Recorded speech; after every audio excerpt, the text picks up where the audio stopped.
We are the least educated Jewish generation in the history of the Jewish people. By not looking at the conflict in technicolor, you completely disrespect the complexities of this conflict. Do you think intermarriage is an issue? Yes, of course. You can't expect a people to thrive if you're committing cultural suicide.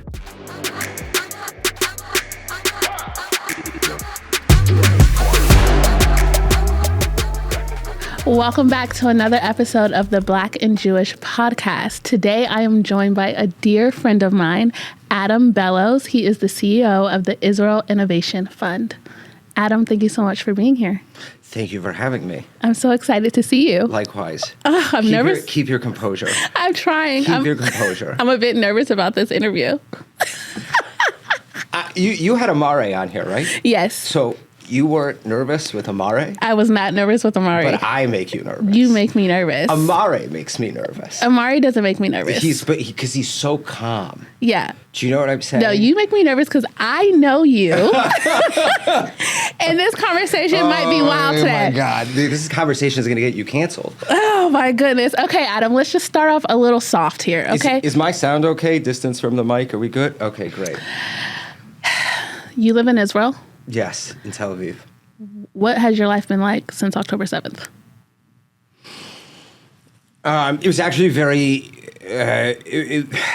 how do I explain this? I had been working for 7 years to teach people about Israeli wine and using Israeli wine as the tool to connect people to Israel. Not because I love wine so much or, the main reason was because there is nothing that both connects the modern and the ancient to the modern Jew, so to speak, in terms of their Jewish identity, connecting to Israel, reconnecting to the agriculture, the land.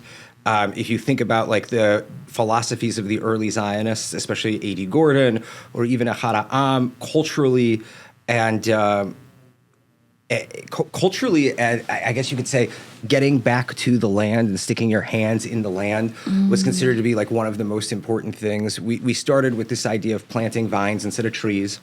And over 7 years, it also transformed into throwing wine parties, creating content about Israeli wine and wineries, opening up a store to sell and deliver wine both in Israel, the United States, and now the United Kingdom.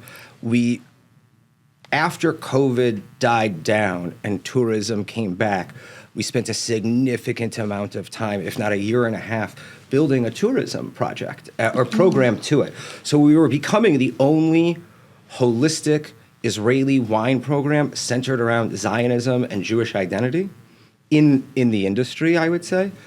And we had just moved to starting to work with all of the tourism companies. And the meetings had started, agreements were being drawn up to pre-purchase our vines to give as gifts. And then we would be able to follow up with those customers as they went back to the United States. So we're talking 2 million tourists a year. We were looking at trying to start with 10% of each company's clientele to have pre-purchased vines for when they came to Israel. And on October 8th, all of that ended. So it was a huge blow to what I had been focusing on for the last couple of years. I started TIIF because I realized that there was a failure in the Jewish world connecting young people to Israel, and that it was very much built and articulated, or Zionism was built and articulated in a way to our generation that really didn't allow people to respond to it. It was more still a message for the baby boomers. And having that blow again at this time, considering what was coming, or what had now come, which was the reason why I had started everything in the first place, was to create a project that could generate revenue to prepare for all of the anti-Semitism that we see now. So that was very difficult. But at the same time, I got to go back to doing hasbara, like traditional hasbara. Personally, I don't really think going on the news and explaining what the hell is going on is hasbara. I think that's just being a normal functioning person that can understand what terrorism is. Yeah. Right? Well, unfortunately, Did you see that the BBC it seems yesterday, like they can't understand what terrorism is. Did you see that the BBC yesterday told the people with the Nova documentary they couldn't refer to Hamas as terrorists? Yes, I did see that. I mean, that was what my education was, and it kind of brought me to this whole culture thing. So I personally didn't think we would be in this war for another 10 years. I thought we had more time to build. Adam, what does Zionism mean? What is Zionism? And explain how Zionism is not colonialism. What are the differences between Zionism and colonialism? This is for an audience of viewers who don't know. Zionism is the national liberation movement of the Jewish people. It's one of the only successful national liberation movements of the 20th century. There are two main reasons why Zionism is not colonialism, and it's very simple. The Jewish people get their name from the area in which the state of Israel has its boundaries, Judea. You cannot take the Jewish experience for the last 2,500 years outside of Israel. You can't take the Judea out of it because the entire experience was about getting back to reestablishing our civilization. Theodor Herzl once wrote in The Jewish State that the Jewish people had been reduced to nothing but the faith of their fathers. And the entire Zionist movement was about getting back to all of those things that made us a people, a language, a culture, theater, art, sovereignty. What type of government we would be, all the questions that a people with sovereignty would have to grapple with. And also militarily and self-defense, which is probably one of the biggest tenets of Zionism. But, I really like to explain why Zionism is not colonialism in a very different way. Tell me. Zionism is not colonialism because of the sheer intensity of those who follow Zionism. They are not the people that went to a place that wasn't theirs, that they had no connection to, and then left, like every single colonial movement from the time of the First Crusades. So if you look at what a colonial movement is, it has nothing to do with what the modern state of Israel is. And, you and I talk about this privately a lot. I get very offended when people call me white. Right. Extremely offended. I think it's one of the most racist things that anybody could say to me. Like, my response is always, I'm light-skinned.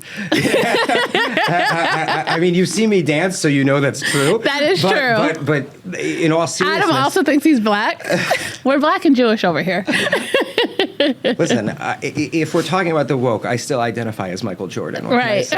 Your whole family's from Chicago. Like, you grew up idolizing Dennis Rodman, Scottie Pippen, and Michael Jordan.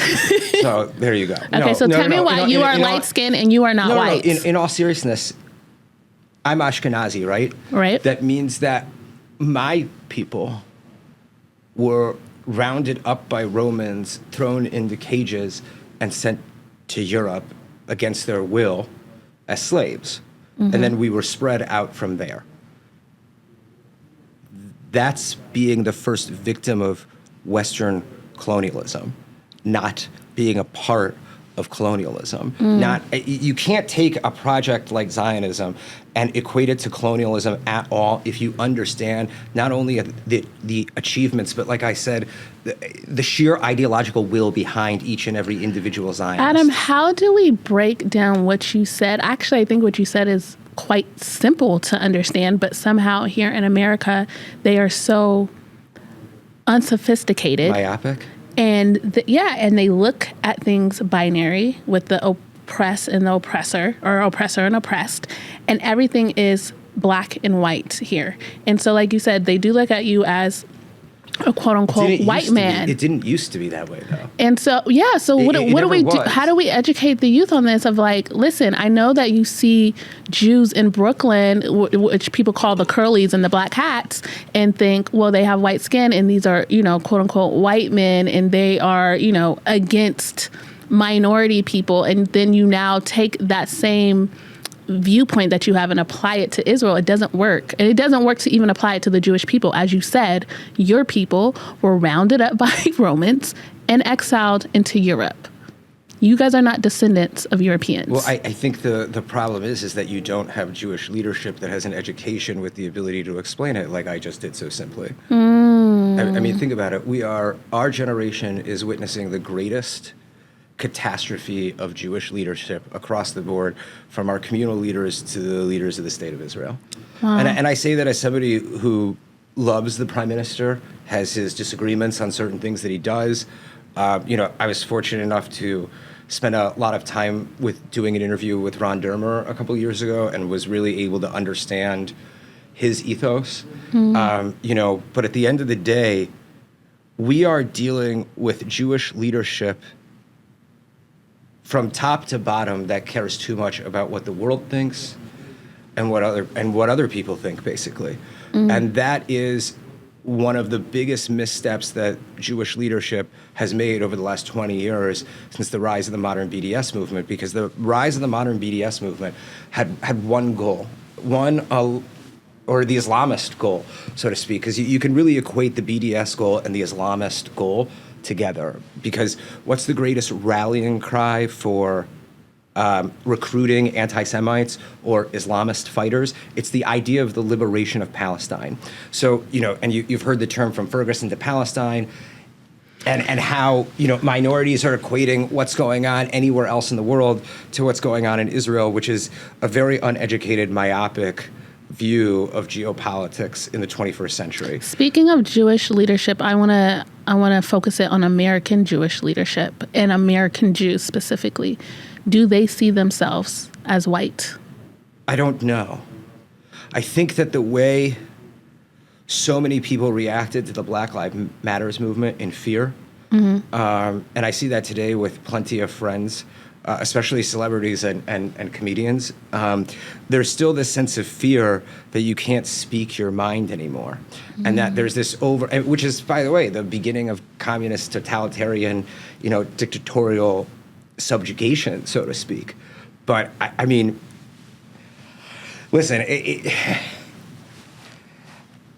you never heard people using the term Judean until 10, 12 years ago. Right. Okay, that was not a product of the modern American Jewish leadership. You have people talking about religion, not culture. Okay, you have people using the term here called my Judaism or my Jewish values. What the fuck does that mean? I was just going to ask you that. I mean, like, really, what the fuck does that mean? Okay, why is it that every single person that says my Jewish values or Jewish values this or my Judaism doesn't know the first thing from Aleph Bet? I don't. It's not about criticizing them. It's about, we have Jewish leaders who are probably the least educated mosaically, Judaically, Talmudically in the history of the Jewish people. We became a people that made religions out of organizations. We don't have a Zionist movement in America. Okay, if we did, the priorities would have been teaching every young Jew Hebrew, getting every single young Jew self-defense. Because without that, how do you have a complete identity as a Jew? How can you actually connect to your ancient heritage and ancient texts to be able to understand how you can put the lenses of Jewish history on? How is that possible? Because without those things, it doesn't matter if you're religious or you keep Shabbat or whatever. Ahad Am had a great saying, you got to know the rules to break the rules. Yep. If that makes sense. Yes. There's a reason why. That's why I was studying Shulchan Aruch so hard. There's a reason why Picasso, was able to break the rules of art like he was able to, because he learned the basics so well. Did you ever hear that story of when somebody saw him drawing on a napkin, and then he threw the napkin out, and then somebody went up and he was like, "No, you can't take that if you want that. That's like $20,000." And he goes, "You threw it out. It's a napkin that you were sketching on." He goes, "But what did it take to be able to make me throw something like that out?" Wow. It's education and culture and giving the authentic Jewish experience, which you cannot extricate Israel and Zionism from. Yeah. For the modern young Jew, we don't have that in America. So we're talking about the modern young Jew, but let's look at the parents. Do you think intermarriage is an issue? Yes, of course. Okay, tell me why. Listen, one of the things that we were very good at with our wine tours was hosting intermarried couples and families that had intermarried couples. And we would use the wine and culture to connect them more to Israel, the Jewish experience, Jewish identity, the Jewish story. Okay? Having said that, that doesn't mean that I agree with that decision. I have plenty of friends who have intermarried. Some of them are married to very wonderful people who are extremely connected to the Jewish experience more so than their own, historical background or whatever religious community they grew up in. But you can't expect a people to thrive if you're committing cultural suicide. And not every intermarriage is cultural suicide, by the way. There are definitely exceptions to the rule. I mean, there always are exceptions to the rule. You know that I like to joke that I'm the exception to every rule. I didn't know that. No. But in all seriousness, I can only joke like that because I'm with her. But in all seriousness, you're free here. You can't expect. You can't perpetuate a culture with an assimilation rate more than 50%. You can't expect somebody to have the priorities of maintaining the next generation's Jewish identity if they didn't have one growing up. What does our next generation look like, do you think? I have no idea what it looks like other than the fact that it's probably going to be heavily traumatized. Yeah. I mean, think about it.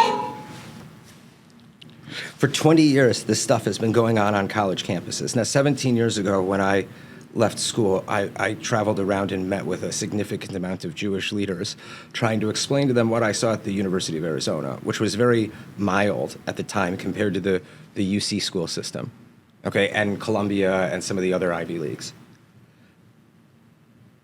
Everybody thought I was crazy when I said there could be uprisings on campuses, that violence could be, perpetrated against Jewish students, that anti-Semitism could return.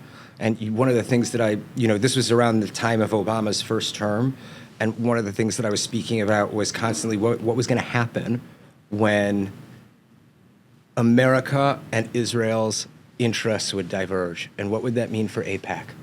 And I think that our generation is growing up seeing the failure of the American Jewish leadership. Think about it.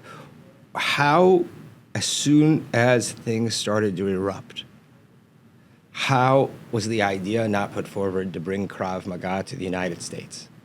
Yeah. And if it was, and I'm not going to say which leader I met with, but anybody that knows me knows what I'm talking about right now. But, I'm not worried about what Black Lives Matter thinks. I'm not worried about what anyone else thinks. We need Jewish leaders who don't give a fuck about what other people think. We have to. Why do Jewish leaders care about what other people think? Is it because of money? Is it because of what? Because we're a minority and we want to succeed and we want to be accepted. And if you look at the history of our people, it's always been about adapting to wherever we are and trying to live there in peace. Right. I mean, if you really think about it, there's the whole argument that Jewish American or American Jew. Yeah. And what are you first? And we've always wanted to be Americans first. Yeah. That was like the whole thing about the American dream. But at the end of the day, we would always be the Jew. It's the same thing of what happens in Germany. So should American Jews be going back to Israel? Should they be making Aliyah? I mean, I think that, fuck you. I can't believe you just asked me that. Damn it. You're going to bleep out my Fs, yeah? No, we're letting it roll. No, you got to bleep, but with the sound, you got to, you got to give me a little bleep so it sounds still like I have some class. Okay, listen. You guys, this is a spicy one this week. Goddamn. Okay, so. Unconventional. I apologize for the swearing. No, it's okay. Jews belong in Israel. Does every Jew belong in Israel? No. But the fact is that if the American Jewish world was promoting Jews being in Israel, they would get less donations. So it's not in their interest. Ooh. Plain and simple. That's a viral statement. It's the truth. If your population leaves and goes somewhere else, who's going to write your checks? I mean, think about it. Our young, you had asked me what's going to happen to the next generation, or what does that next generation look like? Either that generation, if they want to survive in America, because there's only one solution to surviving as Jews in America, and it's completely re-embracing their Jewish identity, the way Hispanics have, the way African Americans have, the way pretty much every single minority in America has, without question. There's going to be a need and a longing for developing a hardcore, authentic identity. And I think that that's what most of them are searching for. And also, many of them have the same type of fears that the generation during and before the Holocaust had physically. Explain to the young Jewish person who may be watching this what that means, because they feel like, well, what if I don't want to keep Shabbat? What if I don't want to keep kosher? And I'll tell you... What does that have to do with a Jewish identity? That's what I'm saying. But it just explain to them what does that mean in part of their Jewish identity. I'll go on a little bit of a rant here. Lately, I have not been enjoying the interfaith work that the Jewish community has been doing in terms of desecrating Shabbat in order to have an interfaith experience. Yeah. I'm totally fine. Let's have, breakfasts on Thursdays or Sundays. Why do we have to desecrate and break Shabbat in order for us to come together? If we're going to do a Shabbat dinner with Christians and Muslims, then keep Shabbat. It can't be videoed. We don't have music on Shabbat. That is not our culture, as you say. Well, if you look at what the reform movement is, and I know a lot of great reform rabbis. I grew up in Cincinnati, Ohio. It's the center of where Reform Judaism began in America. The whole thing is a perpetuation of this idea of religion. And if our next generation of children don't get an education that is more civilization-based, more cultural-based, more tribal-based, we're going to see a higher assimilation rate because, let's face it, religion is dead. And we don't have a religion. We have a way of life and a culture, and there's an aspect of faith with it. Yeah. I mean, the entire... I like that you said that. I often explain to people, like, listen, we are a people that have laws, and we keep those laws. We actually operate like a government. What's the Talmud? The entire point of codifying the Talmud was to make sure that our laws were written down so that we could operate until we came back and put our laws into practice the way they were with an acting Jewish government. Yeah.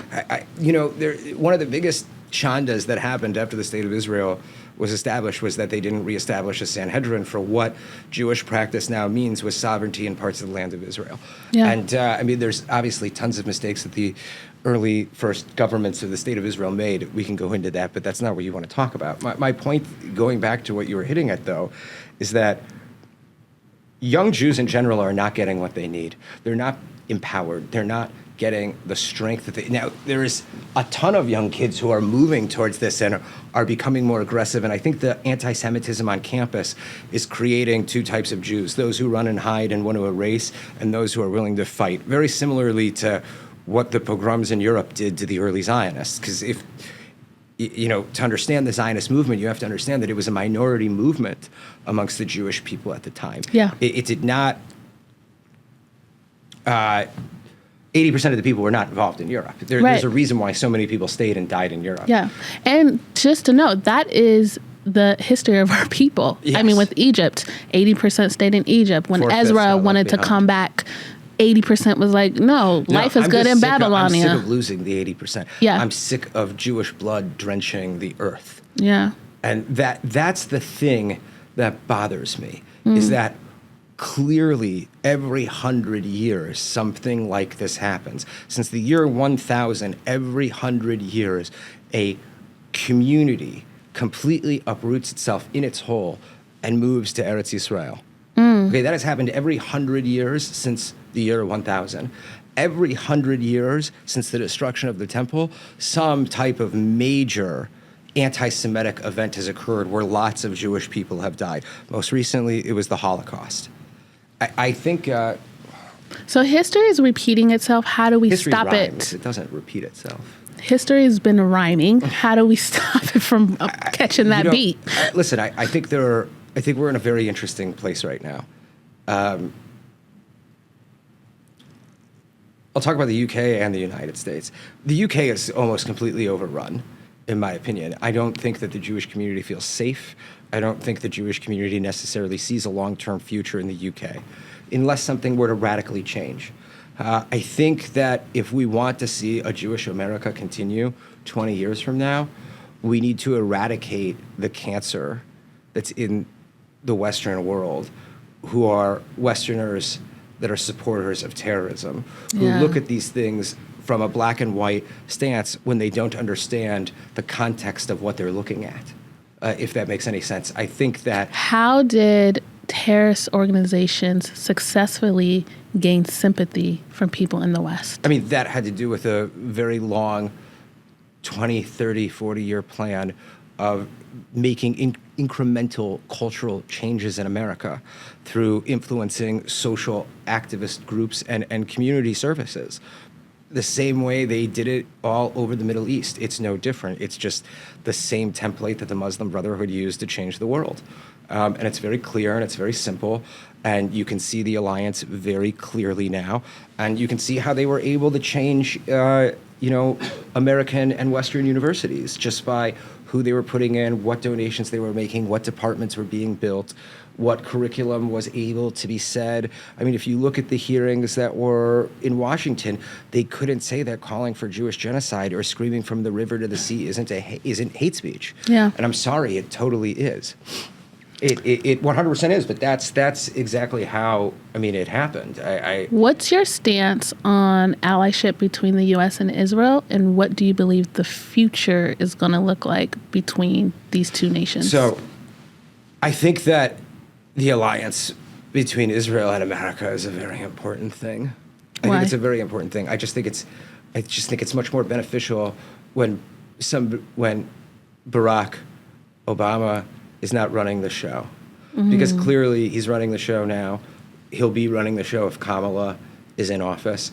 The one thing that I noticed when Barack would give his speeches, and I remember sitting with my mother in December 2006 when he went on Oprah, and I said, if this guy becomes president, I'm moving to Israel. I was one of those few people who actually left. Like all these people say, I'm going to leave the country if Donald Trump gets elected. I said, if Barack Obama gets elected, I'm leaving. Before his second term, I left. Wow. So, I wasn't going to live under him.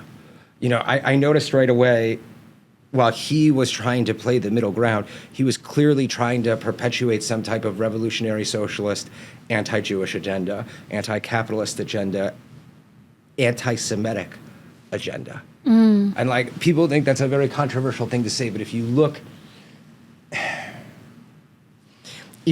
at the world before Barack and you look at the world now, and then you take those 4 years that Trump was in office and how so many things were reversed and people stopped dying. And then you see the reversal of those things with Biden coming back into office, which was clearly Barack Obama's foreign policy, failed foreign policy.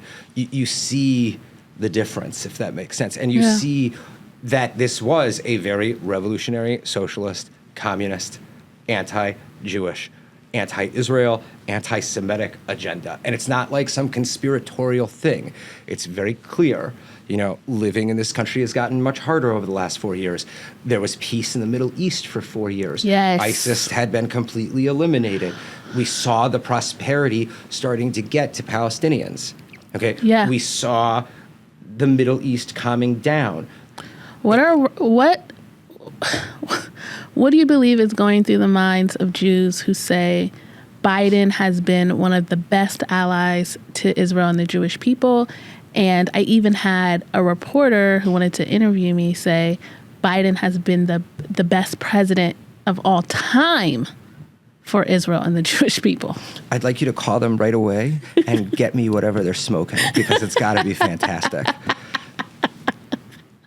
I would love some of that chronic. I'm not gonna lie. So I just said, I was okay. What? The first thing I'm thinking is I want to put that in my pipe and smoke it. My God. No, but really, we know because that's okay. They stole the election from Biden, right? Forget. Okay. Don't even go there. Okay. No, because I'm going to ask you another question. But go ahead. Go ahead. Listen. At the end of the day, there's two ways to view the world right now. Either you think that the world needs joy, okay, and that everything is about joy and nothing is about policy, and you have a problem with a guy that you've never met, but you don't want to agree that his policies were better, okay? Finish. And you don't understand that a group of progressive liberals who are supposed to be touting every single liberal argument are prioritizing and propping up the greatest violators of human rights in the world. That is a bunch of bullshit. That is pulling the wool over everybody's eyes. That is using the exact reason why the Electoral College was invented. Because everybody knows there are two types of people in this world, sheep and shepherds. And the majority of the world is a bunch of sheep. Yep. Okay? And will believe anything they hear or say or are told. Yeah. Okay, or that we'll read. I mean, look at the things that we find on all of our Instagram comments that are anti-Semitic. It's by people who have no idea what the fuck they're talking about, who are completely ignorant of what the Jewish people are. Most anti-Semitism comes from, uneducated, ridiculous ideas that have to do with us having horns or indiscriminately murdering Palestinians, which makes no sense just by the numbers that we have available to us today. Yeah. So, to those people, I say, this is so terrible for me to say, those people do not see themselves as Jewish first. They do not look at the world through the lens of 3,500 years of history. They see themselves as something else first. They have their skin color that comes first. They have their politics that comes first. They have their liberal values that comes first. I mean, I live in Tel Aviv. Okay, it is the most liberal city in the entire world. There is no city in America where I do not feel like I am violating some rule that is totally accepted in Tel Aviv. Yeah. And I find that to be extremely interesting that all of these people tout a liberalism that is literally promoting an administration that has done everything it can to publicly discredit the Israeli response post-October 7th. And nobody is really, I mean, listen, excuse me, sorry, wow, gotta cut that. Did you hear that? No. That just came. What did you put in my water? Nothing. Nothing? It's just water? It's just water. Okay, and a little something to make you talk. Oh, yeah. Okay, great. You're drugging me now. That's fantastic. No. But, I mean, think about it. Everybody says that Barack Obama was such a great president for Israel because he funded Iron Dome. Okay? Iron Dome was one of the most important military innovations in the last 100 years for every country that will eventually end up using it. Hopefully nobody will. Okay? Certain things have to happen without making too much of a radical change. Okay? Now, if you look at Kamala's running mate, and you look at the fact that AOC is having this really prevalent role in the campaign, and you see what she said after the pager attack, and you see that Panetta called it an act of terrorism. Yeah. Okay? And you see the responses and the subtle things that they're saying. These are the things that these people really think. These are the ways that we are seeing the incremental social changes take place. Why did a lot of Obama's major policies get undone? Because they were done in a sweeping way. But the social, ideological change was slow and incremental. Yeah. I mean, you and I grew up at a time where you didn't have a black friend or an Asian friend or a Jewish friend. No. Or we were getting away from that where it was like, oh, my friend. Those things were starting to disappear. By the time you and I got out of college, or maybe 4 years after that, it had completely returned. Yeah. So we're looking at the Jewish people are always used to destroy countries, to destroy civilizations. The anti-Semitism is the indicator that that's the end. And the fact that the Jewish American... I love that you said that, because anti-Semites say that if you let the Jews in the country, then we are the ones that destroyed their country. Anti-Semitism is the destroyer of civilizations and cultures. And the fact is that 20 years ago, after the Second Lebanon War, when the modern BDS movement really started to show its face, and things on college campuses went from, let's say, 0 to 10, compared to what it had been for since the Second Intifada, it wasn't as bad. Yeah. Nobody said, okay, we need to realign. Okay, we can't start accepting non-Zionists into Jewish spaces. We need to have a clear statement that anti-Semitism is anti-Zionism, and that the majority of the Jewish people are Zionists. We were always willing to give voice to people that disagreed with us, to be open and to have this open tent, if you remember that terminology that was being used, which made me always want to blow my brains out because it was fucking retarded. Yeah. Like, oh my God. It's so frustrating because if you look at the reality now, Jews aren't safe.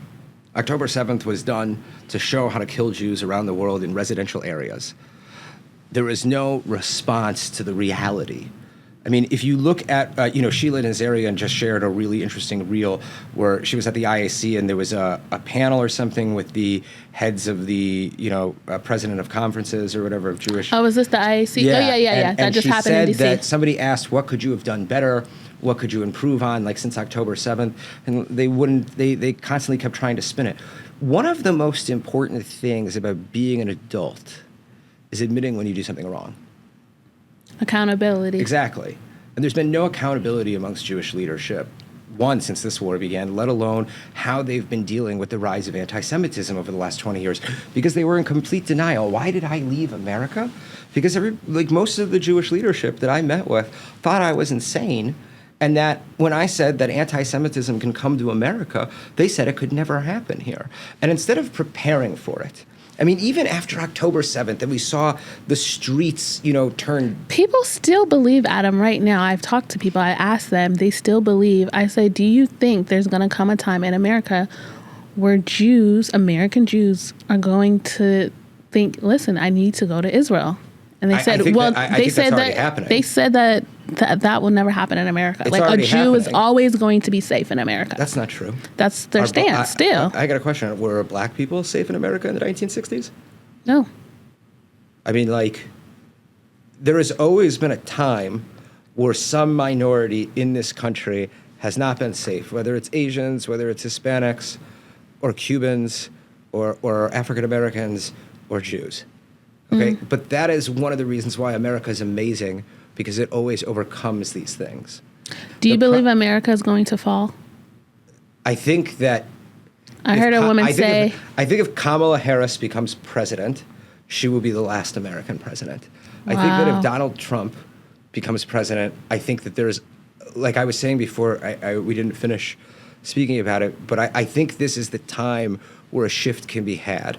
I think we need to deport all of the supporters of Hamas that are in this country, both Arab and Caucasian, and African American and Hispanic.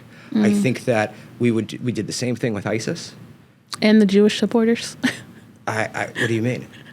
These Jewish supporters who are anti-Jewish. Oh, yeah, of course. You know what I mean? It's just like, 100%. It's crazy. No, yeah. We would do the same thing with ISIS. We did the same thing with ISIS. The UK did the same thing with ISIS. Yeah. And the fact is that if we cannot extricate anti-American activity, okay, this communist Islamist activity, then we will fall. And it comes from wanting to accept everybody. And there comes a time and a point, even in World War II, we had to put the Japanese into internment camps.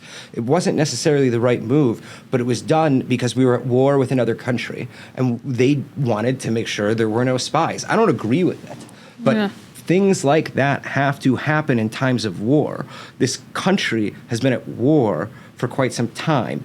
Israel is fighting a war for the United States right now, trying to prevent the outbreak of World War III. I made the joy joke earlier. Okay, do you want a leader inheriting World War III and the whole campaign prior to that is joy, or the other candidate's campaign is, I need to prevent this war that's coming? Yeah. Because if you look at it, we're in the same place. I used to call Obama the Neville Chamberlain of the 21st century. We're in the exact same place now. This is 1937, 1936, 1938. Hitler has taken Poland, and now do we compromise or not? I mean, why are we... Do you think we are going to see World War III? Are you saying only if Kamala gets elected? If Kamala Harris gets elected, we're definitely going into World War III. Do you think if this country will just get overrun? Or do you think if Donald Trump gets elected, we'll have 4 years of Donald Trump and then we'll have the war? It depends on what happens. It depends on what policies put into place. It depends on how long Russia continues to back Iran. Because long term, it doesn't make sense for them. And if they flood the market with oil, it'll hurt Russia's economy anyway. So here's what I can say. Predict. It's Prophet not a prediction. Bellos. No. I'm not predicting anything. I'll never do that while we're recording a podcast. Okay. I can do that in June on the phone with you and say all hell is going to break loose in July. Yes. And all hell started. I mean, the world changed. Yeah. Like in July. Yeah. And I can sit in meetings and say anti-Semitism is coming. Yes. But I'm not like a prophet that just gets these like visions and voices from God to let everybody know what the future is. Right. But there was a specific type of policy that was put forward with Trump. And it was, how do you become economically independent? How do you get off of American dollars? How do we, that was his approach to everything. Yeah. And that was his approach with North Korea. How do we bring you in and denuclearize you and give you the respect that you deserve? There's a lack of tolerance that Trump has to human rights violators that it seems the Democrats seem to sweep aside. So I do think that there's a reason why Zelensky just brought the victory plan to the United States. I believe Biden is the first person to see it, and then he's also meeting with Trump. I think that there's a way for things to wind down, but also, one of the things that has been so misunderstood, and I love Sharon Haskell for saying this at the beginning of the war. She's a member of Knesset with Gidon Saar's party, Tikva Hadasha. She said immediately, this is not the Israel-Hamas war. This is the Israel-Iran war. So that being said, if Iran is not taken out of the picture immediately, okay, we're looking at World War III because this entire plan was the final attempt of global jihad to take down the Zionist entity and start to rebuild the caliphate. It just happened to be through the Shiite version, not the Sunni version. Right. Because the Sunnis woke up and realized that it wasn't worth fighting anymore, that they needed to make peace and create better lives for Middle Easterners. What do you think Israel wants to do with Gaza? I don't think Israel knows what it wants to do with Gaza. I can tell you that I think that it's very split. Netanyahu made a pretty clear statement when he gave the speech about self-governance and things like that. But I don't foresee anybody wanting to live in the Gaza envelope next to what is the current situation. You or don't what think the situation annexation is before. coming? I think that you would need to remove all of the Palestinians to do that, and I don't know how that's possible.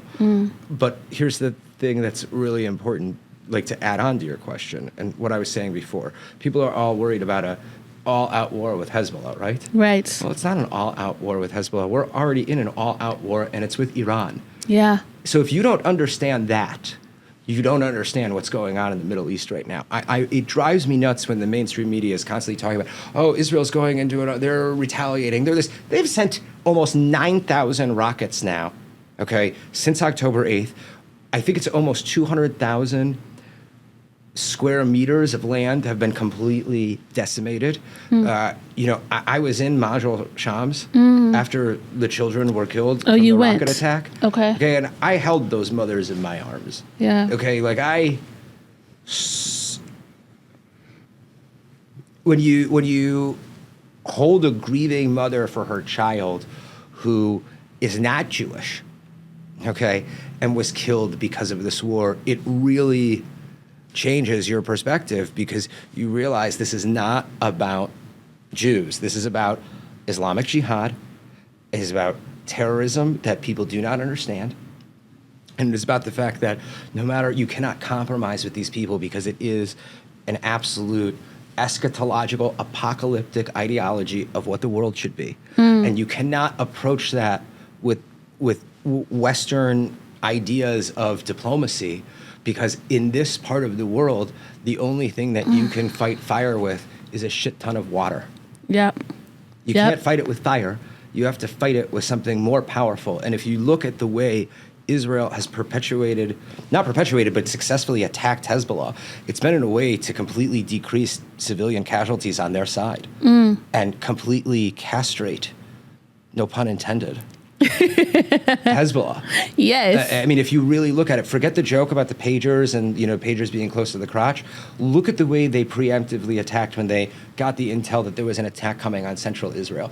Yesterday was the first time in the history of the conflict that Hezbollah sent over a missile from their territory to central Israel, and why the Tseva Adom went off in Netanya and Tel Aviv. This is not, it's a fight with proxies, but there's a bigger game at stake. And the fact is that we got to get the head of the snake. But if you take out, what I don't understand what this administration is doing is why, if you remove this entity from the Middle East, that's the occupier of the Persian people, okay, why are we not trying to take out the one government that, if it did disappear, would lead to the stabilization of the Middle East? And if you look at what happened over the last couple of years with the Abraham Accords, it's clear that Israel is the stabilizing force in the region, that people want the lifestyle that Israelis have and the quality of life that Israelis have and the freedoms that Israelis have.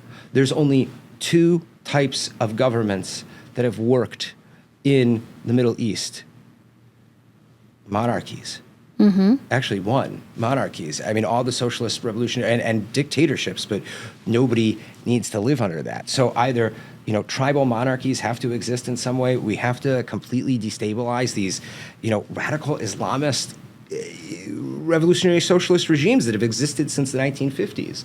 I mean, all of Pan-Arabism was a revolutionary socialist movement, which was all about uniting the Arab world under some false, Sunni identity, erasing the idea of the Middle East being a mosaic of minorities, which is why the Sunnis had to back off and modernize the way that they have. It kind of goes back to what you were saying about Americans not understanding things and looking at things in black and white.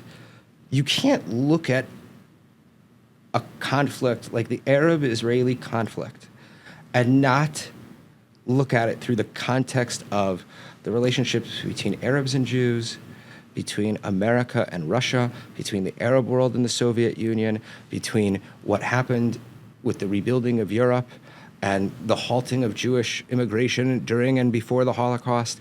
I mean, there are so many nuances, like graffiti saying, go back to Palestine, and now saying, get out of Palestine. Yeah. There's a, by not looking at the gray and by not looking at the conflict in technicolor, you completely disrespect the complexities of this conflict. Adam, you explained that so well, and so it brings me back to PR. Yeah, I don't think it's PR though. No, I'm like media. I want to get into a couple things about media here. I want to talk about your thoughts on Hasbara as it comes from Israel, but also as we've seen an influx of different influencers online, Jewish influencers, and... Do you really want me to comment on this? Yes, I do want you to comment on that. This is going to get me into so much trouble. Hey, we keeping it real over here on the Black and Jewish podcast. How Jewish influencers after October 7th, a lot were created, me, myself too, right? Wanting to give our voice to Israel and to our people.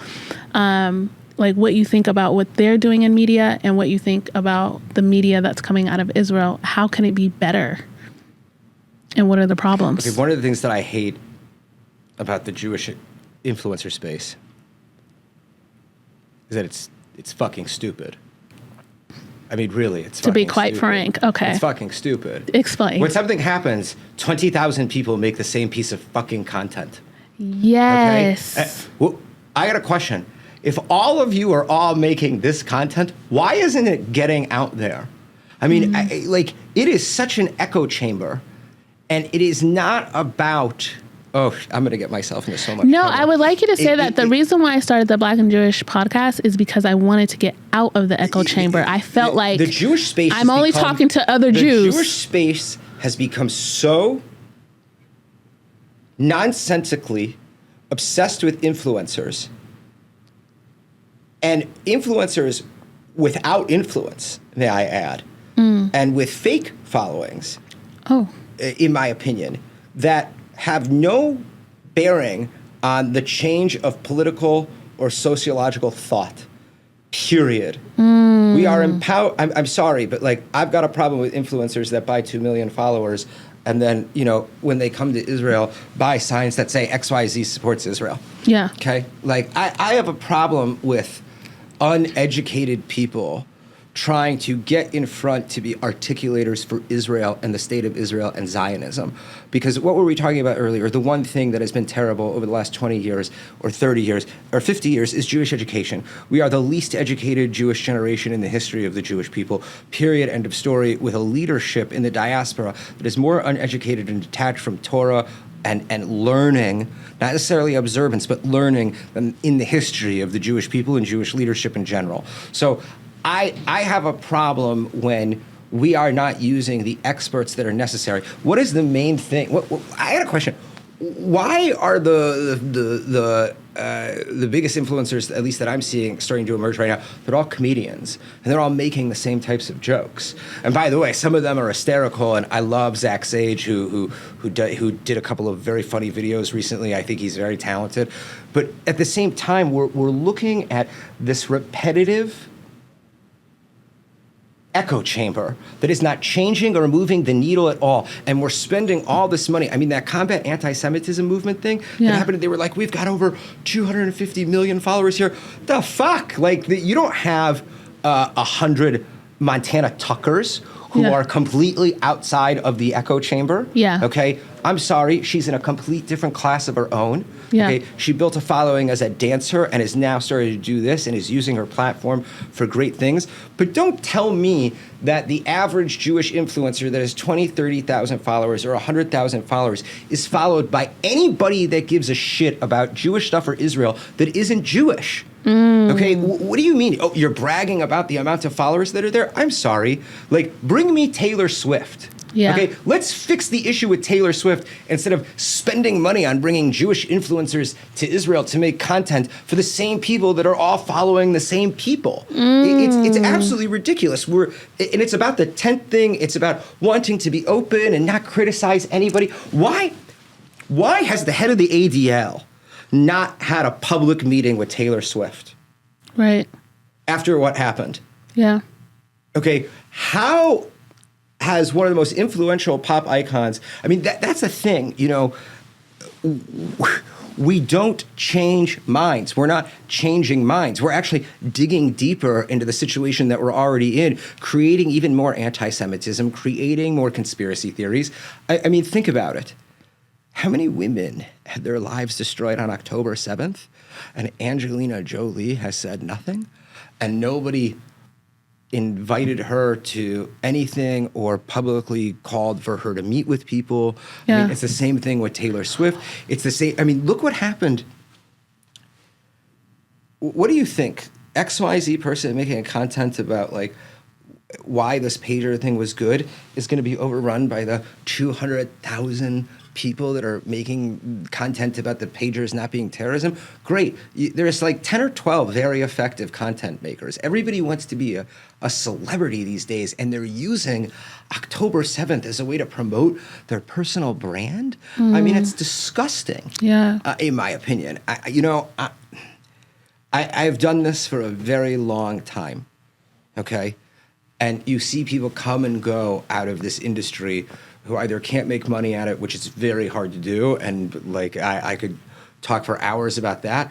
But what I've seen more than anything is the executive pay of Jewish institutions triple. And if you think about the situation that the Jewish people are in, how do you expect that not to have a negative effect trickling down? Right. I mean, think about it. If we want to empower the Jewish influencer space or the Jewish content creation space, do you think that it needs to be done intelligently? I mean, and in a way that cultivates and mentors and educates? Yes. Okay, because right now I don't see agree. that. I see. I mean, think about it. I would like to see the spaces used. If you're going to get a bunch of Jewish influencers together, I would like to see that space used to be able to educate us, to give more information that you can use to talk to non-Jews. Exactly. But but that's the thing. And I think our conferences, I went to a conference recently. I won't By the way, I have nothing against the combat anti-Semitism movement. I just, No. You were giving it as an example. I went to a conference recently in D.C., and it was great. It was wonderful. But I thought to myself, I won't say who, but I thought to myself, there's no non-Jews in this room. Yeah. Like, I mean, I was just with a bunch of Jewish people, and we all agree. I mean, the things that we don't agree on were like political things of like, are you going to vote right or left? But other than that, how about this? Like, how about this? Consolidating the Jewish vote into an ethnic voting block where we vote the same way as African Americans and Hispanics in this country. Yeah. How about saying we need to take a step back and we need to reconsolidate our community. We need to reconsolidate our people. We need to redefine our identity and who and what we are and what we want to be. We need to know where we come from so that we can figure out where we're going. And without that, we can't even begin to talk about Jewish influencers. We can't even begin to talk about whether or not people should be going to Israel or not. We can't. October 7th should have been the opportunity for the Jewish world to take a step back and say, we're doing something wrong, and we're making the same mistakes that our ancestors warned us about from the time of the golden calf. What I hear you saying is kind of too, like, we keep playing defense. Like, we're never on offense. Think about it. And even our, we're called the IDF, we're defense, and it's like, we never play offense. Think about this. What kind of defense can you have if you can't defend yourself? Right. We're not even playing defense. We're scrambling. Yeah. I mean, think about it. We are scrambling. I don't want to throw the ADL under the bus here, okay? But if you think about what the ADL's job is supposed to be, okay, it makes no sense that they weren't on campuses 20 years ago working this situation already, okay? If you look at who was behind Black Lives Matter, okay, like, there were a lot of Jewish organizations, including the ADL, that were supporting it. Tons of money, tons of Jewish money went there, and it's insane because Black Lives Matter from the beginning was supportive of free Palestine. But here's the issue. Why is it not okay to have these conversations? Yeah. See, nobody wants to have the conversations that literally, it's kind of like what happened to Robert Kennedy. If Robert Kennedy would have debated Joe Biden in a primary, Joe Biden never would have been the nominee. Right. Okay? I want to have these conversations. I want to address the actual problems to come up with solutions. How do we fix the self-defense issue in Jewish America? How do we fix the lack of Hebrew language and cohesivity? How do we fix the voting Well, a lot issues? of them are not pro-Second Amendment but no, to defend themselves. Now they're becoming much more. But how much were they not before? Because so many people wouldn't think that anything like this could happen. So we're afraid to have these conversations. And the people that don't want us to have these conversations are afraid to have them because it will affect how people donate to their organizations. And let's face it, and I hate to say it like this, but we're looking at a leadership across the board whose salaries are very extreme. I mean, who have oversaw the destruction of Jewish America. Okay, and some people will disagree with me. I do think that fighting could happen inside the continental United States. I do think that anti-Semitic mobs could come and destroy synagogues and communities. Many people disagree with me, and many people are very uncomfortable to have that conversation. And if you can't have that conversation, how can you prevent that from happening? Right. I think about it. A couple of years ago, the JCC bombing threats happened. Do you remember that? Okay, so don't laugh. But when I saw what was going on, I said, this is either a Jew or an Israeli making these phone calls. Yeah, why? And it ended up being a mentally ill Israeli kid. Oh, you were right. Okay, and I was Prophet right. Bellos, I'm telling you. No, but why did I realize that? Why? Because if you want to kill Jews, you can kill Jews. Right. But forget that. What was the response? We don't know what to do. Our community is scared. Oh my God. Well, take the Israeli model. Take the Zionist model. Create a community shmirah. Start self-defense training. Start weapons training. Start tactical defensive training in the community. Offer that, because everybody is worried about militarism or perpetuating some type of neo-Kahanist ideology. Where's the disconnect? Given, I was just in Brooklyn. I was just in Crown Heights. I'm walking around Crown Heights. They got guards. They have their own police force. They have, their own ambulances. The Orthodox community in Crown Heights is hooked up. what's going on with the Jewish population, non-Orthodox? Why can't they protect their communities just like that? You have two types of Jews, I want to say, in this country, really. You have the Orthodox and conservative political Jews. Right. Okay, who see usually themselves as Jewish first, even if they're heavily assimilated and, eat a bacon cheeseburger. Yeah. Okay, but because of their political ideology and their Zionism, and maybe their connection culturally to being Jewish, they see things a little differently. Then you have the assimilated liberal left. These are the majority of Jewish Americans, I would say, even if they're Zionists, who see their, Jordan Tilch said it best. The only value I see that they're connected to is Tikkun Olam. I see that everywhere, and that's it. It's not even what real Tikkun Olam is, but Jordan Tilch said it best. They're willing to vote for their values over their own personal safety. I still think that was like one of the smartest things I ever heard, Jordan. She's so brilliant. But I mean, like, there, what can I say? I mean, we're in a situation where clearly our leadership doesn't know what to do because they're not going back to the teachings of our people. Because we should know what to do here. We should know, if you have studied Jewish history, you know exactly every sign that is being put in front of us for the last 30 years. And it's very sad to see the destruction of the greatest Jewish experience outside of Israel happen very slowly. And I mean, think about it. Nothing's really going to happen with these campuses. I mean, it's getting worse. People are already going back to school, getting threatened. We're not answering the call to protect the next generation of the Jewish American experience. We're okay with watching it disintegrate, playing the victim, instead of rising up with our back straight and our eyes forward, ready to fight for it. Yeah. Because, Keanu Reeves had this great quote when he was being interviewed by Drew Barrymore, and she was like, "Are you a lover or a fighter?" And he goes, "I'm a lover, but you have to be a fighter to be a lover because you have to fight for love." Right. And it's such a brilliant thing to say. God bless Keanu Reeves. But if you're not willing to fight for something, then you're definitely willing to lose it. And what happened in 2021, we saw during that war, Jewish businesses get destroyed in Los Angeles. And that was where I really changed my opinion on whether or not Jews belong in the diaspora or all in Israel. And I realized that Israel can't be safe without a strong diaspora. And that not every Jew belongs in Israel. But you can't have a strong diaspora without a strong Jewish community. Right. And so without a strong Jewish community, how can you expect the next generation to be strong?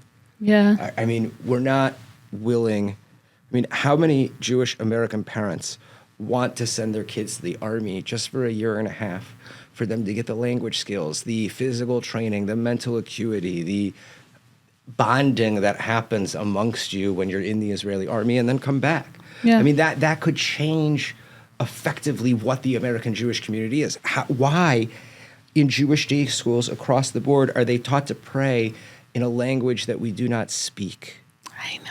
Instead of learning the language that we speak in order to pray in the language that we once, used. I mean, learning modern Hebrew would allow a greater understanding of biblical Hebrew, not vice versa. Yeah. Why, if we have gym class in Jewish day schools or in Sunday schools or at Chabad's or Jewish community centers, why is it not mandatory to have 2 days a week of self-defense, of the Jewish self-defense that we created because of our situation? Yeah. I mean, these are Jewish values, okay? Bending over backwards to be accepted is not a Jewish value. Standing up straight with pride in who you are, knowing where you come from and where you can go, that is a Jewish value. That is Jewish values. Yep. Because when you begin to compromise on your Jewish identity and the things that make you a Jew, that's when we see the disintegration of the Jewish experience. That's when we see the safety and security of the Jewish experience begin to erode. There's no way that you can say that opening the tent up to everybody allows us to be more safe. It's exactly the opposite. No, it doesn't. It does not.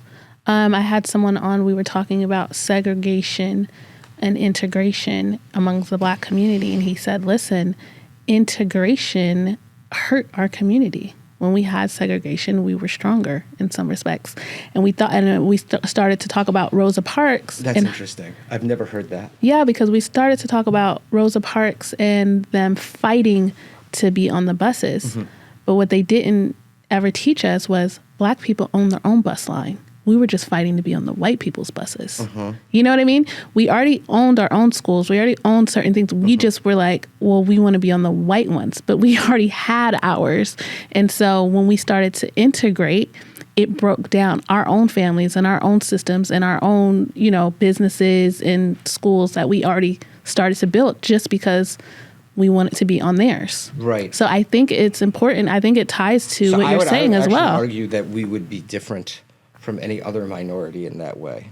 Yeah. So that's, but the Jewish people, when I look at the Orthodox community, I mean, we do that. Do you think that integration was best for the African American community? Because like No, I mean, when I look at Tulsa, Oklahoma, right? Mm-hmm. We had our own bus lines, we had our own lawyers, we had our own schools, we had all of this. Our government came and bombed us because we had our own economy. We were called the Black Wall Street. Yeah. And we were not integrated. We were segregated. And we performed better. And that is something that I see in the Jewish community, at least in the Orthodox community, that even if you're not Orthodox, Jewish people are really insular. That is why there's so many myths that could be spoken about the Jewish people. Because one, people don't know anything about Judaism. They don't know how the inner workings of how Jews work. They don't know that Ashira Solomon, I fly to the United States. I go to New York. I go to DC. I go to LA. I come to Florida. I'm living with all types of Jewish people that I've never even met. You know what I mean? I just went to Italy, and it's just like I popped down like, hey, where's the local Chabad? And they, like, we have a global family. You know what I mean? And the fact that I'm Jewish, anywhere there is a Jew, I can go and connect. I can be fed. I can be housed. All of these things, and that is because we are an insular community, and there's things that we keep very insular and separate from everyone else. We just do, and I think it works. Yeah, I wouldn't disagree. I'm just very surprised to hear you say that integration was bad for the African American community. Yeah, we'll get into that later. I mean, we wouldn't have the NBA as it is if that was the case. Oh my goodness, that's true. So also, I want to talk about how we have seen in terms of political commentators, how we have seen the left and the right with the horseshoe theory. They are like coming together against Israel. So the big right wingers would be like a Candace Owens, right? Mm-hmm. And then the left winger, may she run into traffic. Brianna Joy Gray, and like how someone who could be completely leftist and someone who could be on the right have come together on this issue. Anti-Semitism is that unifying force. Yes. So like, for the left, I can understand, right? For the right, what do you think is happening in this space of people coming? They're even criticizing Donald Trump right now. There's always been anti-Semites on both the left and the right. Right. Both sides are always unwilling to call their own out. Right. Because of whatever reason, all of them should be blotted from this earth. Yeah. Like I said, I think we should be deporting terror supporters. And the one thing all of these people have in common, both left to right, is that they support terrorism. And they support anti-American activity. Now, Candace would give you a whole argument against that. So would Tucker Carlson. Yeah. And I'm not saying we should deport Tucker Carlson. No. Candace, I'm okay with. Oh, my goodness. What? She's absolutely ridiculous, and she's clearly had a major mental decline, and the whole entire thing started because okay, Kanye Adam, was I want to push back on that, on one little thing you said, because I think this is where I get upset with the Jewish people and how we respond. We respond and we say, this person has a mental decline. Well, she has had a mental decline, clearly. Okay. But we start saying this person has a mental decline rather than, hello, we have facts history on our side. Just No, that's respond not, and debunk what she's I'm not saying. referring to that right now. Okay. I'm literally referring to watching her mentally decline. Like, she was a very pro-Israel, pro-Jewish person. Yeah. The Kanye West thing happened. Yeah. During that time, she had developed a relationship with Kanye, and Kanye was supposed to buy Parler. But from I her don't think husband. she's mentally ill. Let me finish. Okay. Okay. Okay. First, we know that she suffered from an eating disorder and has admitted to having mental illness issues in the past. Okay. Okay. And I think one of the things that you can tell with Candace's personality is that she hates to be wrong and has a very hard time admitting when she's wrong. Right. And she's a contrarian. So wherever people go, the majority goes this way, she's going to go the other way. Exactly. Yeah. Okay. She came out and tried to defend Kanye for not being an anti-Semite. Mm-hmm. Okay. And probably from the perspective that, like, she knows that Kanye is bipolar and has these episodes and is an artist and does crazy things. And if you look at a lot of the things that he said back in the beginning, he was like, the Jewish people they don't get abortions, they've got Shabbat, and he listed all the family things that he was referring to that more people in the African American community need. Yeah. Okay. I think that it triggered something in her to then react the way that she did so fiercely because we attacked her for defending him. And she could not believe that she was being attacked by Jews who she has always had a wonderful relationship with. I mean, she was in Israel when they dedicated the embassy in Jerusalem. Yeah. So, and she spoke at tons of synagogues in her upcoming. So instead of taking a step back and saying, whoa, I misread this situation. The things that Kanye did were anti-Semitic. I was wrong to defend them, and I'm sorry, and I've learned from the experience. She just went full-blown, cray-cray. I mean, like, she went full-blown. She took 2 tabs of acid, and it hasn't come out of that trip yet. I mean, like, and I feel bad for her because you watch. I used to love her, and she's clearly very brilliant, but also very troubled. And it's clear that things have happened to her since then, and that it's had a great effect on her. Her YouTube account has been demonetized now. Yeah. What do you think about like that type of response? I'm gonna say that the way the Jewish people responded we don't always respond correctly to Kanye, I didn't agree with. Why? Because he got everything back. It was all performative, taking his contracts and acting like we were going to cancel him, and the ADL came out and with this and that. He got everything back. So to me, it was all performative. It wasn't a truly, like, he didn't get canceled. I think he still we didn't build anything out of that. Most people would say Kanye's a nut job now. That's different from how it was before. Yeah.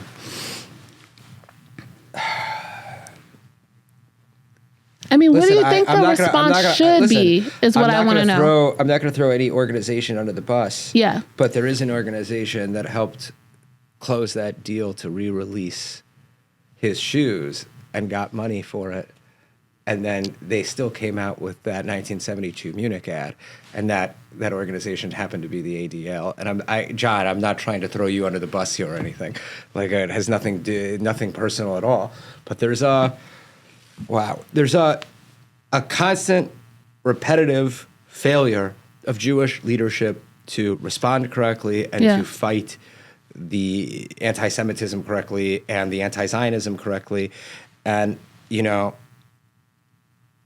I think if I would have sat with Kanye West, okay, as somebody that also dropped out of Columbia College, Chicago, which is what his first album was about, College Dropout. Right. And as somebody, I mean, I know where I was the first time I heard slow jams. Wow. Okay. Because I heard, got a light-skinned friend look like Michael Jackson, got a dark-skinned friend look like Michael Jackson. And you were the light-skinned friend? Ready for the world. So she was ready for some action. My dog said you ain't a freak, so I got to prove my man wrong. I was a huge Kanye fan. Yeah. I think that if people like me would have been the people to approach Kanye instead of having the way people react. I mean, listen, what he said was completely inappropriate, but it also very much seemed like it was just a reaction if you watch the Tucker Carlson interview that it happened in and where it all began, it very much seemed like it was a reaction to his experience with the Kushners and them having just a larger stake than him in Skims. Yeah, I thought it was really like you got into it with someone who's Jewish. Exactly. And then y'all had a beef. Yeah. And then you just kind of exploded. But it spun out of control. It has spun out of control. And the thing is that it created, I mean, think about it. It happened exactly 1 year before October 7th. It primed the majority of popular culture to be ready to accept all of this new type of anti-Semitism that had all been beginning to emerge. If you watch my Wine with Adam episode with Michal Cutler-Wunsch, she talks about how the algorithm and the trajectory of both anti-vaxxing conspiracies and anti-Semitism were completely aligned. And that where you could find anti-vaxxing conspiracies, you would find anti-Semitism. Interesting. So there's a lot of problems that we're facing, but, you know, if you look at the world that we are inheriting from the boomers, it is a terrible world.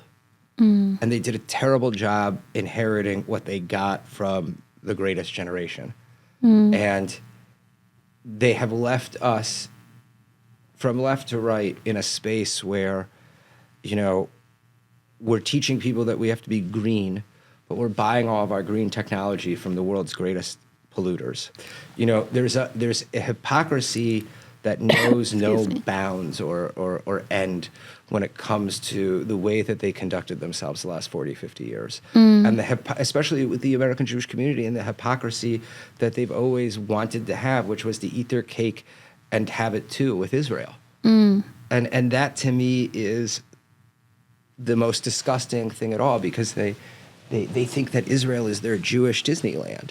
They think that, you know, it's the place that they pop into and they spend $10,000 to stay at the King David Hotel for 3 weeks, and that's what makes them Jewish. Yeah. You know, I mean, I'm sorry, but like, being Jewish doesn't mean writing a check to an organization and dressing up and going to a gala and taking pictures of yourself and putting it on Instagram.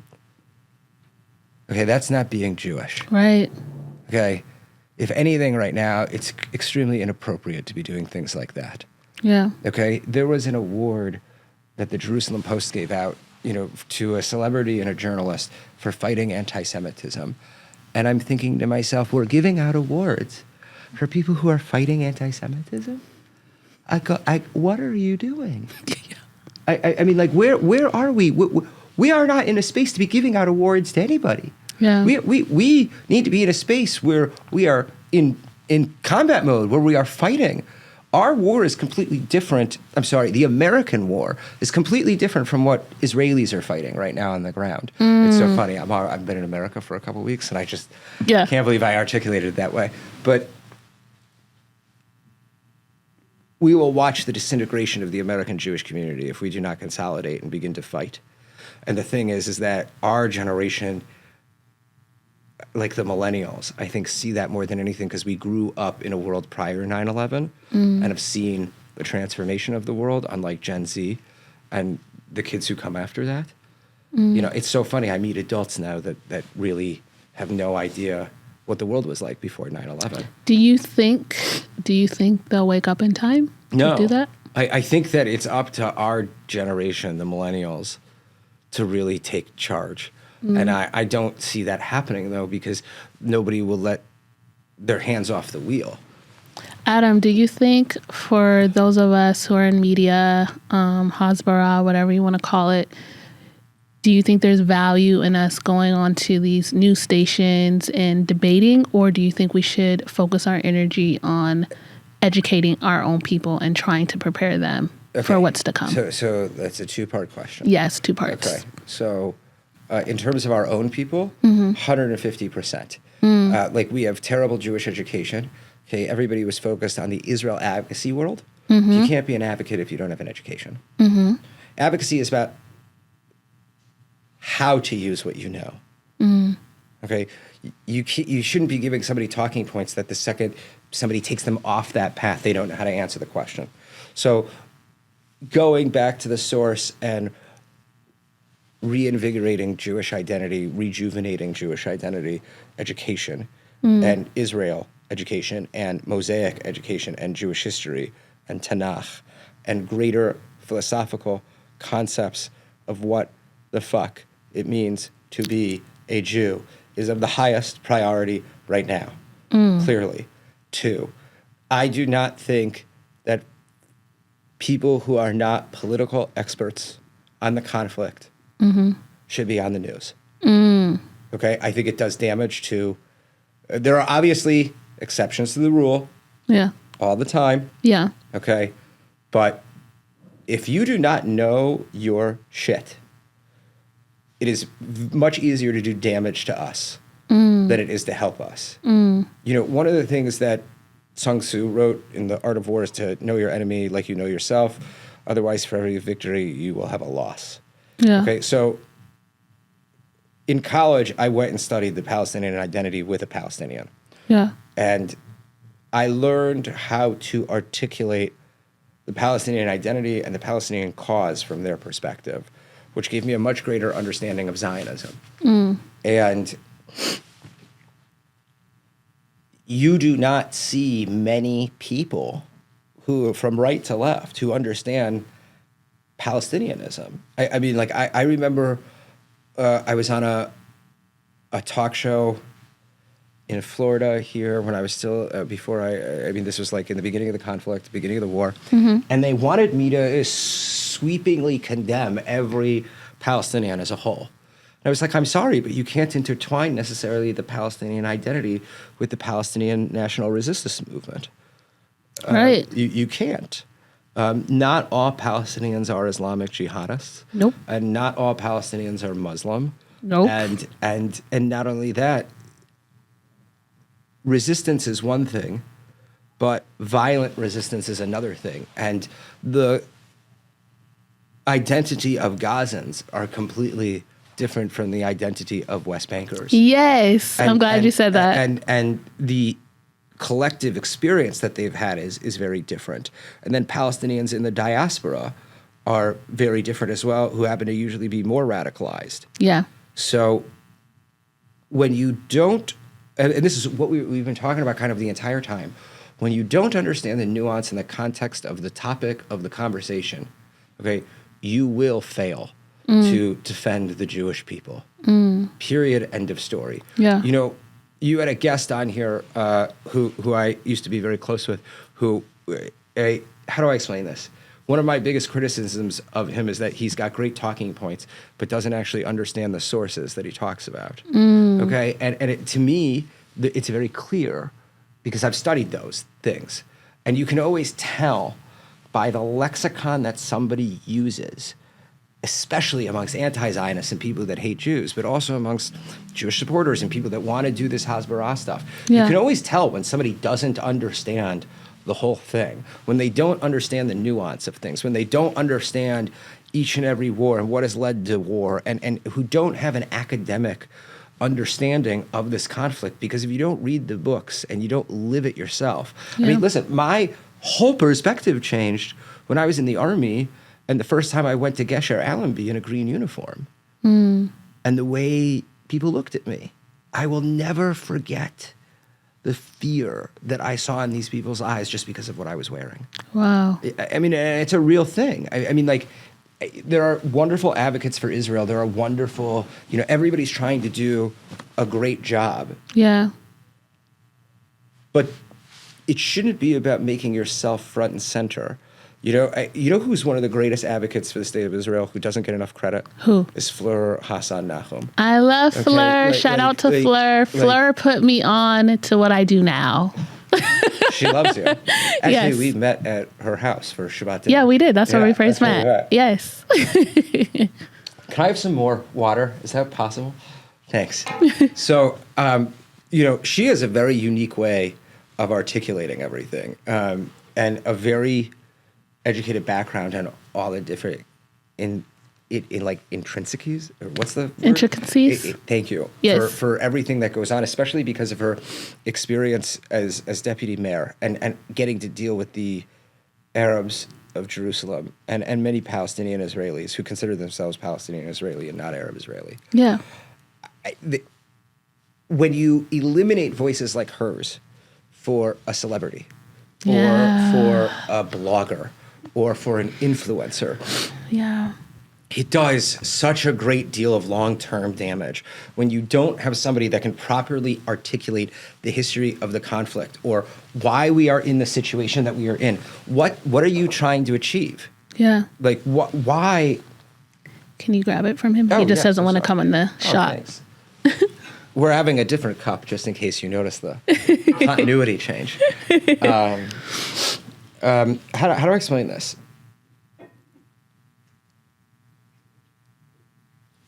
The most important thing to defending the Jewish people is education and knowledge. Yeah. Without that, you cannot defend the Jewish people, Yeah. which means that if we want to create more defenders of the Jewish people, okay, we need to educate them. Yeah. And we need to allow them to get the information that they need.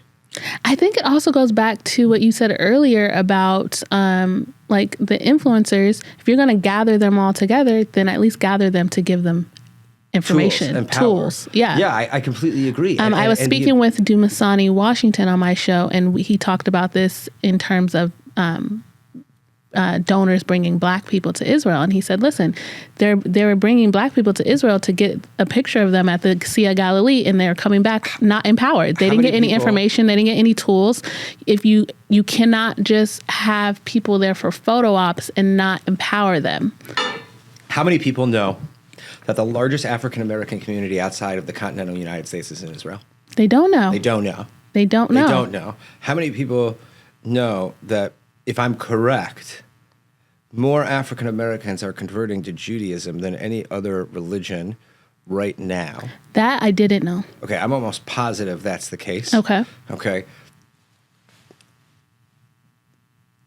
You know, how many people know the narrative of the Jewish Black experience, like in America from the time of the Civil War? They don't know. Or from the slave-owned South. Yeah, Or they how, don't know. as ridiculous as this sounds, it was much better to be the slave of a Jew than it was somebody else because we practiced the laws of slavery, Right. where you had to be released after 7 years. Right. Or that the slaves preferred to go to Jewish-owned shops. Well, because people are not reading the because we never called Torah. them boy or girl. We called them sir. Yeah. You know, I mean, like, a lack of historical understanding creates ignorance. Yeah. I mean, one of the things that I hated about the movie Selma was that they completely cut out Abraham Joshua Heschel Okay.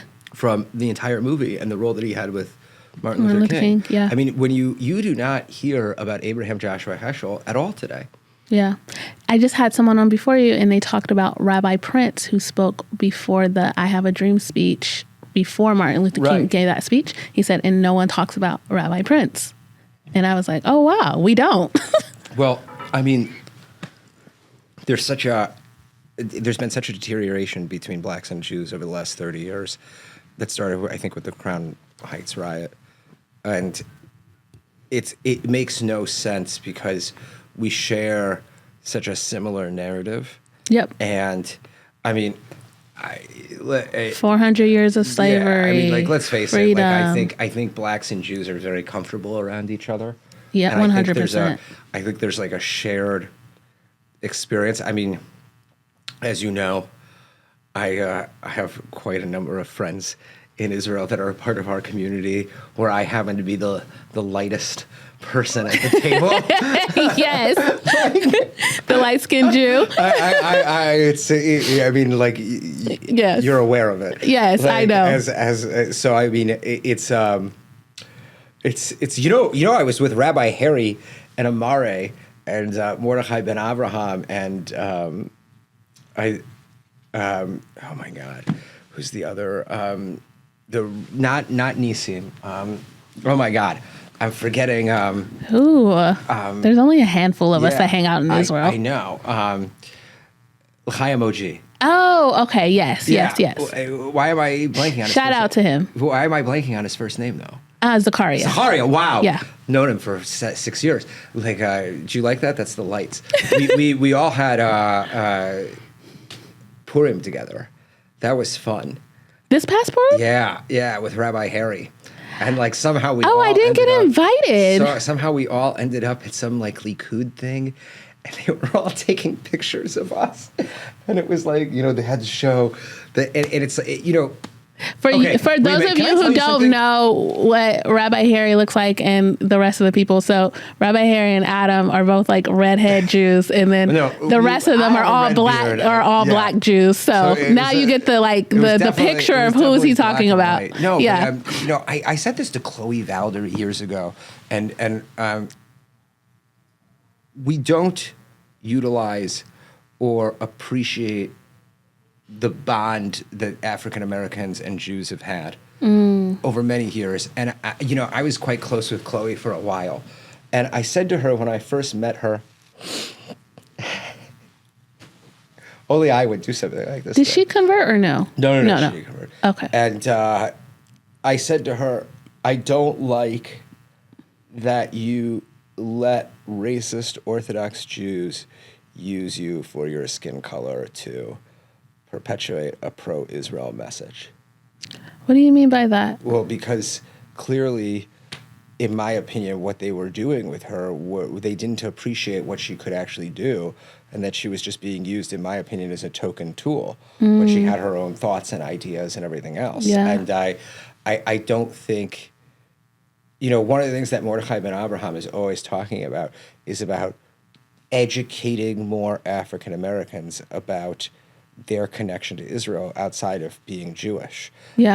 And the relationship that African Americans must have to have with Israel, given the fact that more African Americans live in Israel than anywhere else. Right. Outside of the United States. Right. So, and that's a very important thing that I think is very not understood. And I don't understand how, well, let's face it, if I was, or you were in charge of creating a greater bond between the African American community and Israel and the Jewish community, maybe it would succeed. That's what I'm trying to do with the podcast. I mean, let's be honest. Yes. Because if you think about it, the majority of American Jews most likely do not grow up with many African Americans. Right. And their lack of familiarity with their culture is, their subculture in America is probably a huge piece of the puzzle when it comes to the cleavage that's been created. Right. I mean, it's to me, it was very hard to look at the Black Lives Matter movement and know what it was, and know that it wasn't an African American empowerment movement,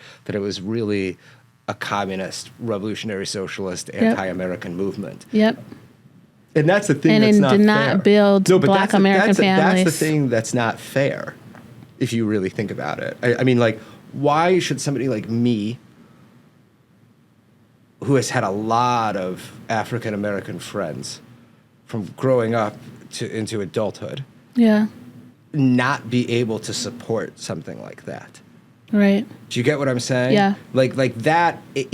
But I mean, this is highlighting on the same thing that Queers for Palestine is, or really anything else. Is that it's about creating the enemy of the Jew and alienating them from all of the other minorities, because that's exactly what the Muslim Brotherhood did. Is they went in and empowered every single other type of minority background or educational and academic background to create what we now know as intersectionalism, even though the Jewish identity is the definition of the intersectional identity. Right. So, it's a terrible thing to have seen and watched, and I mean, you probably see it more than I do.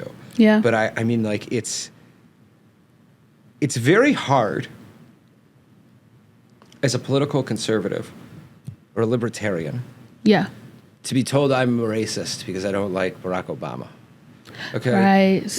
Like I grew up. As a Black conservative, thanks to figures like Candace Owens, I have to say, when she first came out, I was working. Listen, she was great. I was working for a Republican in the Senate in California, and I remember when I went there to apply, my cohort, someone pulled me aside from my cohort, and they said, "Did you know they were talking about you in the office?" And I said, "No."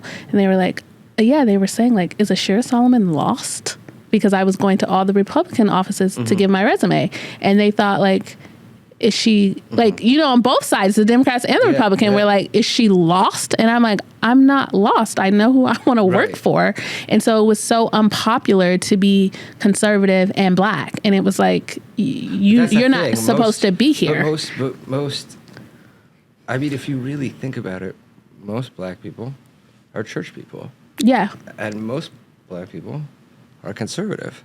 Yeah, they don't vote that way, but if you go into any black home, it's very conservative. I mean, you cannot get away with the types of things that most young Jewish Americans get away with in their homes in an African American. No, absolutely not. Like, that ain't happening. No. I'm sorry. No. You cannot, the way y'all be coloring on the walls. You cannot be raising your voice to your parents. No. An Israeli kid would not survive in a black home. No. Absolutely let alone not. A Jewish American. Like, I don't see it going very well. What I see in terms of tokenism, I guess, being being black and Jewish, I find, which is really interesting, that in American jury, they will prop up black voices that are not Jewish. Mm-hmm. They prefer someone who is black and not Jewish. And I would even extend it to say they prefer someone who's black and not Jewish. And if you're black and Jewish, that you are not Orthodox, that you're not religious. I meet so many people, to me, when they see me do a bracha or something, they're like, oh, I didn't know you were that religious. So like, and I'm like, and to me, I'm like you, I don't like the word religion. I'm like, I'm just a Jew. Yeah. And this is just what Jews do. Like we keep Shabbat, we do the majority of African Americans are converts that are in the Jewish community. Right. Okay. Outside of those who are part of intermarried families who have either somehow ended up halakhically Jewish, converted, see themselves as half Jewish, whatever, none of my business. Right. Okay? Like, I have my opinions on intermarriage as a theory, but like I said, there's you have your friends to every rule.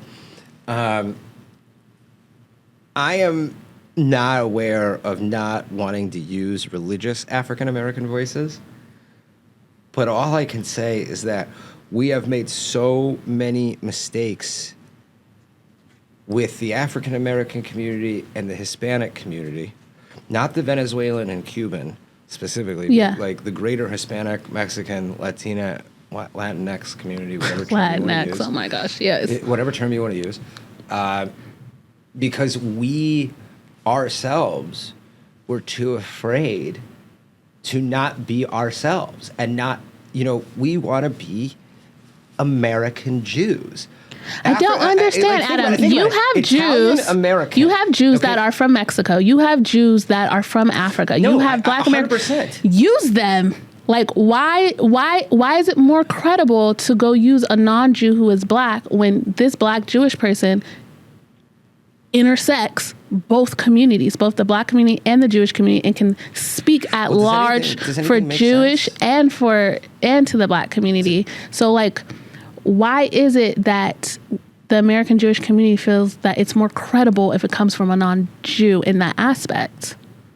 I mean, listen. I don't understand. If you look at the effectivity of Douglas Murray, he's gay, not Jewish, from Britain. Yes, he's probably one of the most articulate people. No, he's amazing. I'm specifically talking about Black and Jewish, or Latina and Jewish. Listen, I don't know, and I don't have the answer to that question, because in my opinion, the best person should be doing that job. Yes. So I mean, Candace at one point in time was a very effective advocate for the Jewish community, for Israel, and for Zionism. So, we lost her. Yeah. In my opinion, who is a great non-Jewish African American, commentator on these political issues. But at the end of the day, it's I'm not in that position of leadership, and probably will never allowed to be in that type of position of leadership, unfortunately. It's very unfortunate, actually. You are like, a thought leader of our time with a brilliant mind. Really? Why are you laughing at that? Because it's very kind of you to say. Oh my goodness. It's the truth.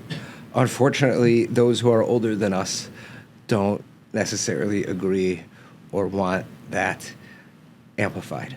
Right. So it is what it is. But at the end of the day, and this is very important, you know, and it goes back to what we were saying about influencers and advocates versus educators, or educators versus advocates. We need the best people doing the best job. Absolutely. And we need, you know, the Candace OS thing spun out of control completely.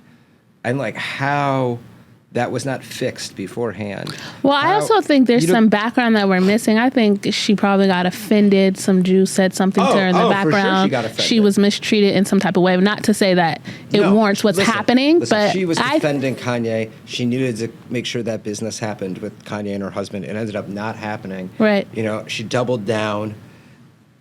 But no, even after that, she stayed on Daily Wire for another year or so. No, not a whole year. And they were doing everything they could to. Oh, you think they were terrorizing her to get out? For like 6 months, it was fire me, Ben. I'm not going to fire you, Candace. Yeah. You know, like it was something that played out in the public arena. I just, you know, it is a shame. It's a shame how it happened. It's a shame that we are. What did you think about the debate between Candace Owens and Boteach, Rabbi Boteach? I didn't watch it. I'm Piers Morgan. I didn't watch it. You didn't watch it, and why did you choose not to watch it? Because I don't want to listen to either of them. Okay. Like I love Shmuley. His daughter is great. She has the kosher sex thing, which I think is absolutely fantastic. Yeah. Like what a brilliant concept. Yeah. Awesome family. I've met a lot of his kids. Nothing personal against Shmuley. I didn't need to listen to it. Like, you know, to be honest, like I loved his book, Kosher Sex. I loved his book. I think it was called Kosher Jesus, where it's about historical Jesus and Jewish Jesus, and it was an analysis of the New Testament. Oh, interesting. Great book. Also, Jesus the Misunderstood Jew by Amy Jill Levine in that same topic. Great book. Okay. But, I also like The Gospel of the Jews. Never heard that. Yeah, by Jose Farr. He's good. So I'll have to read that. Yeah. But back to what you were saying. I just had no desire to watch or listen to it. Like, I think that she's totally gone, personally. I think, especially after what her father-in-law tweeted, I think it doesn't, I don't, is my opinion going to change from watching that? Like, no. Do you know what I'm saying? Yeah. Like, I don't think that, I mean, how did it go? Did Shmuley handle it with class? Because that's not usually Shmuley's modus operandi when he debates. And that's why I don't really like watching Shmuley debate. But there are times where he does an excellent job, don't get me wrong. I'm curious to know, who do you think should be having those type of debates? In my opinion, I don't think it should be him, only because every time I've seen a debate, it's just kind of been really emotional and personal attacks, and like we never get to like the defense, the facts, and the history. So I just wish we would have, I guess, better debaters. So I went. And is there anyone from the community that you could think off the top of your head that you think should be up there? Shmuley debate Peter Beinart in Tel Aviv. Okay. And I hated it. And like the funny thing is that I said, Peter Beinart has the wrong conclusions, but the right questions heading there. And this was 10 years ago. Okay. Very different opinion now. Right. And Shmuley has the right conclusions and the wrong path of getting there. And like the way that they were, you know, it went personal, and I didn't like his debating style at all. Listen, I didn't watch all of Elon's debate that he just did with somebody. Elon Levy. Yeah, but it wasn't bad. I think Fleur is excellent at that. Shout out to Fleur. We love Fleur. I mean, really, she's amazing. I think that, you know, Emily Schrader is a fantastic debater. Zena, her favorite partner in crime, is also quite good. I mean, I have to say I'm pretty decent at things like that. Yeah. I think there are a number of people who have been in the game long enough that could do those types of things. I don't think that Shmuley is the right person now, especially just given the opinion on his public behavior. Because, you know, everybody has their private life. Yes. And, you know, everybody has their shit and their problems and whatever, and, like, fine. Okay? Yeah. But, you know, there's a difference between how you handle yourself in a debate on camera and being able to, you know, withstand an attack and not freak out, or raise your voice or whatever, and there's a time for it. Yeah. And there's also a time for, being completely cold and calm and somewhat emotionless. And when you bring emotion in, you should not need to bring emotion into defending the Jewish people. Okay, if anything, your lack of emotion should evoke such an emotional response from the other person that it shatters them or makes them realize that they can't break you, if that makes sense. I think there are plenty of people that can do that job. I think that there are some really brilliant people. I don't know if you've ever met Lior Sinai. I don't think so. He was one of the people that helped build the Alexander Muss High School. No, I he's never met a him. conservative rabbi, but he's not like a conservative rabbi anymore. Yeah. Brilliant mind, in my opinion, great articulator of positivity. In terms of, Ben could have done that with Candace. That's what we're waiting for. Are they doing that debate? Is it going to happen? But I think it's just pointless. I think it's just I don't think it's ever going to happen. I think it's just an she ego said thing. yes, and I think he said no. Yeah, and then- I actually commend him for saying no. or he because said yes, but it had to be at a Daily Wire studio, and then she said no, it needs to be at a third party, and it just didn't happen. I think that there are plenty of people that are there. You want to know who's actually very underrated and is not getting the international play Who? that they deserve is Sharon Eskel, who Oh, is yes. extremely articulate in English. Yeah. And is a right-wing revisionist, secular Moroccan Jew. Yeah, Who's very traditional, but still secular. yeah, Or traditional, so to speak. I think she would be very good at something like that. Yeah. And I think that the more experience she'll get being put out in front in a spokesperson type role would be excellent. I think that who else is very good and who is now starting to get the public due that he really deserves is Daniel Rubenstein, who's working with Elon Levy at the Israel Citizen Box. Yes. He is a very talented individual. Yes. I'm almost positive I met him 13 years ago when I first moved to Israel, and that's how we became friends. Oh, wow. And I think he's one of the most. Who am I forgetting? We're just giving shout outs right now. How could you forget Hillel Neuer? Oh, who he's is just the most amazing. brilliant- Oh my one of the most gosh. brilliant minds of our generation. Yeah. Literally. He's amazing. Thank God we have him doing what he's doing, but who could handle debating pretty much anybody and keeping his cool. Which is an extremely important part of the process. Yes. It's so funny when I think about the types of interviews that I would do in the beginning of the war, Yeah. and then as it would later, in the very beginning, in the first week of the war, it warranted us or myself or To have lots that. of people not losing their cool, but portraying like we're losing our cool Yeah. while being completely and utterly articulate. Yes. Okay? And then as the war evolved and the denial of human rights and denial of rape and denial of beheadings and denial of the atrocities, it was much more powerful to remain completely calm and almost dead Yeah. while showcasing the hypocrisy. And I think all the people I just named could easily do that. And I have to say, I love to see that Daniel Rubenstein, who's been so behind the scenes in this industry for so long, Yeah. is finally Getting out in some the open. front, yeah. I think that Shout out to all the wonderful people we Yeah, have. Adam, I do have 2 more questions for Sure. you. What is the future of Israel? 2 states, 1 state? I think that anybody that thinks that a 2-state solution is going to be a reality post-October 7th doesn't understand the Arab-Israeli conflict or what that means or why it can't happen now. And that the fact, let me put it this way. No American president before Trump achieved anything of quality in the Middle East with Israel and the Palestinians outside of Bill Clinton. And the fatal flaw with Bill Clinton's plan, even though I'm pretty sure that if Rabin was alive, he would have pulled out, was that the prerequisite of changing the education system amongst Palestinians was not a preliminary requirement for Oslo to move forward. And if that would have happened, 2 states really could have been possible But you wouldn't know that if you didn't study the two-state solution and the results of what have happened since 1993, 1994. Right. Okay? In my opinion, everybody, and we were going to touch on this a little bit earlier. I'm kind of glad that you circled back on this. One of the main questions in the news, and one of the main questions that every anchor always wants to ask you when you're defending Israel or you're on there is, two-state solution, what's the future, what's this? And anybody